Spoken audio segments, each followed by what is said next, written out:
Hi there folks, so just chat you through a little bit about this SF40 product, which is a SuperFoil product. We've been using it on the renovation here. We use it upstairs on the roof, which you might have seen in other videos, and we're doing it down here also. So they've been great, they've been very helpful with providing technical info and some U-value calculations for me, because as you might be able to see, we've used rock wool in the rafters instead of your standard foil backed PIR, and there are reasons for that, which I won't go into, but they've been very helpful with providing information on how best to achieve your U values and your build-ups with the construction we've got. But I just wanted to do a little bit on how we've got on with it. It's quite a tricky product to use. It's very thick. It's got lots of layers on it. They actually do a thicker one, an SF60. So it requires a little bit of technique, and we've just about got there towards the end of this job. We've got a little bit more to do, but just wanted to talk you through some of our process and the tools that we've used, so it might help you on your project if you're looking at using the product. It's not cheap. It's about £200 a roll, and that's it's 1400 by 15 meters, so something like that. You get about 15 meters out of it, square meters. So it's not cheap, but between the PIR and this and the labour cost and the rock wool, balancing all those different things together, I reckon it's not a bad way to go. I don't think it costs all that much more, and certainly using the rock wool instead of PIR is far more cost effective in terms of installation time. And Greg, who's behind the camera, will tell you that, because we've done it in afternoons rather than days, so it makes quite a big difference. Anyway, our process. One thing I'd highly recommend if you're going to be doing any amount of this is to get a really decent pair of scissors. So these are actually carpet shears. They're from a brand called Finney, and they're the professional range.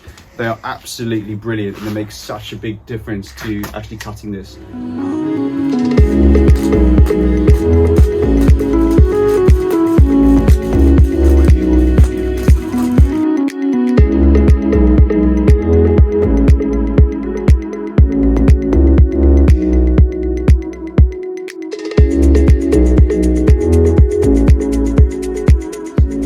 Wallpaper scissors and that sort of thing just really aren't man enough, and because there's so many layers, just using a Stanley knife or something doesn't really do a great job.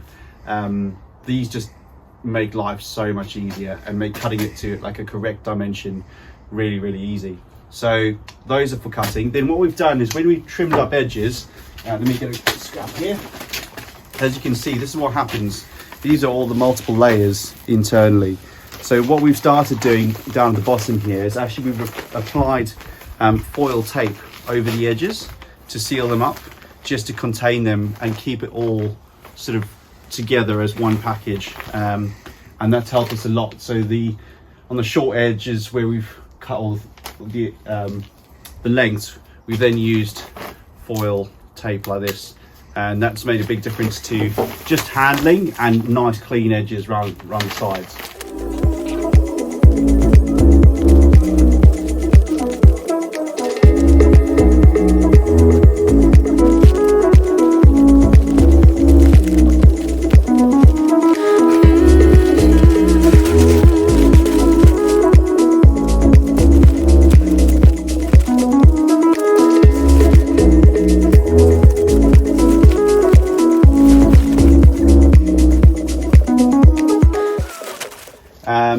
And then comes the tricky part of actually getting it up onto the roof. So we've got bandstands internally. You could use ladders. It's quite difficult really, because you need as much span as you can get hold of. You could get a mobile tower with handrails. That's probably ideal. But what we've done initially, when we've got the quilt up to hold it in place, we've then used these little nails with washers on them, which are very handy for fixing conduits and that sort of thing. But that's done a really nice job of just pinning back the foil insulation to the rafter to hold it in place, rather than just a nail which just rips out. Unfortunately, you've got to hammer those in by hand, can't fit them in a nail gun or anything, but it's well worth it to just tack it up and get it up there, get half a dozen fixings in, and then fit your battens in on top of that afterwards, and let that really draw it up and pull it tight.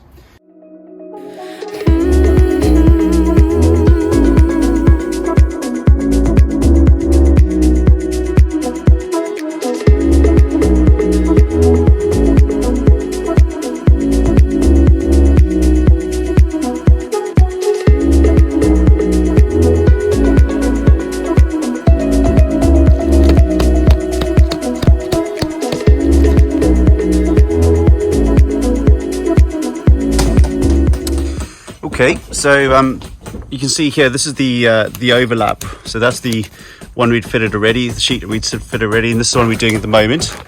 And where there's a double layer, the little nails with the washers on them, like that, are actually really difficult to get through because you're going through 2 layers of the quilting. So we actually, for once it's in place, just to pin it up temporarily, using like some roofing nails like that, just to go through the surface. You can just see one there, and not over hitting them so the heads don't pull through. And then we'll put a bit of tape on that joint in a minute, and then we're going around and fitting the little nails like that, making sure that they actually hit nice home. So the little washer on that does a great job of holding the foil in place. Right. Little pro tip, with these little button nails, sometimes they end up in the wrong place because we've not marked them out. Sometimes they're exactly where you need to put the battens, and obviously that's going to kick the batten out, so you want to get them out. Might seem like a nightmare, but actually with a cat's paw, they can be really easy to hook into. Because you've got the washer behind there, you don't actually have to rip out the foil at all. So like this one here, for example, isn't quite where we need it. Tap that in and just lever it out. Then you can twist it and lever it against the rafter. Bob's your uncle. We've then used battens cut to our centres. So we've gone to 450 centres for a 900mm wide plasterboard, or an 1800. I tend to prefer those for ceilings and vaulted ceilings like this. They're just a lot easier to handle because we often haven't got loads of hands around and stuff. So that's what we've set out to. So we've cut these down to sort of like a 450, a 900, a 1350, that sort of thing. So you can use that instead of trying to deal with a tape measure while you're holding this in place. Because we then need to fit battens over the top of it to give it an air void. So as you can see on the roof, that's what's fixed on top of the quilting, or on top of the SF40. And that's really important. It's a really important part of the U value, to have that air gap. Now, it's a real trick actually to fix these on, and we've gone through multiple variations of how best to do that, because when you screw through the quilting, very often the screws will bind up on all the layers and basically creates a knot, which actually traps the screw entirely, and will even with an impact driver, won't go anywhere. And it creates a really solid knot, which then actually packs out the battens, which are really difficult then to get out. So then you need to like cut a little slit, fish out the little knot, and have another go. So what we've ended up using are these. They happen to be forge fast screws, 120 by 6mm long screws, and they've proved really good. They've got a huge amount of draw on them, and they seem to cut through the foil really well. So what we do is we measure up a batten and place that on, and then we try and force the screw through as fast as possible.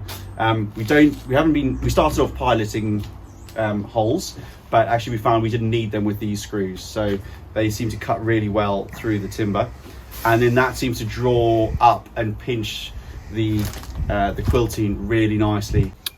Right, there you go.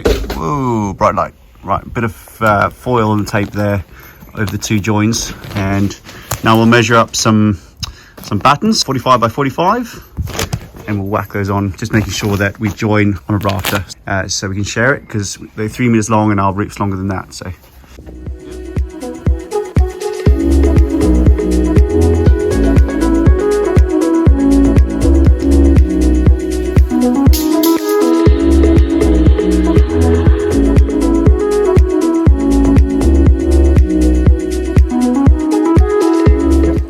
So it's also just important to check your battens, because most of them won't come nice and true and plumb all the way down. So there's normally a bend in one direction. So if you just look down the length like this, you'll be able to see which way it's bending. And then ideally you want to put that bend sort of perpendicular to your roof, so that when you put your screws in, it'll pull the bend out of it, rather than putting it sort of in the same plane as the roof, because you'll get the bend going along the length and you won't get your centers lined up correctly. So yeah, just eyeball it like this, and then like I've done here, I've put a little mark so we know that that's the top. That's what we're going to be looking at when we fit it.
Folks, just a little word on these screws. So these are forge fast screws and they do a really proper job. If you can just see on the joins here, like even where sorry Greg, if you want to back up for a sec. Even where the screws are really close to the edge, it actually doesn't break out or crack the edge of the timber. So it's drilling as it's screwing, which means they're doing a really nice job. And actually they've got some really good draw in them. As you might be able to see, this nail here is sticking out. That's what I fired in a moment ago just to pin it, but the screws then drawn it in past it and we'll knock these nails in again. So Greg's just going to waz another one in next to that nail, and I wouldn't be surprised if the same thing happens.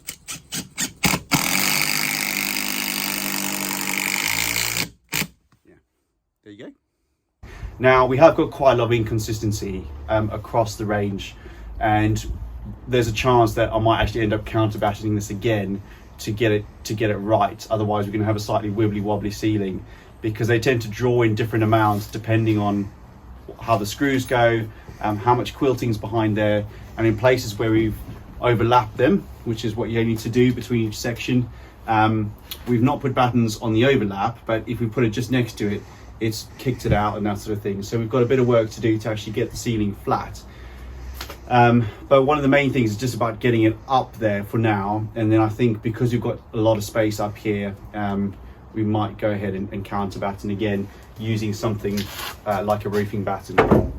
Also, when we've had a long batten, it's really helpful to try and compress the batten up against the foil and sandwich that between the rafters, and then we've often fired a nail in just to pin it in place, to hold it, and then come back with screws to really draw it in, and then we've had to knock the nails in a little bit further afterwards very often. So that's sort of been our process. It's actually starting to work pretty well. Obviously once these are up, also we tape all the joins and seal them up around the edges. We've not done that yet up here, but that's our process. Hopefully that's been helpful. It'd be really interesting to know, if you watch this video, how you've gone with the product and whether you've got any tips and tricks. That's what we've ended up doing, and like I say, if it helps you at all, brilliant. It'd be really good to hear from you. Otherwise, check out some of our other videos. It'd be really great if you could like and subscribe, and keep in touch with us and let us know what you're up to and maybe some of your projects and how you're getting on. So thanks for watching, and we'll see you again soon.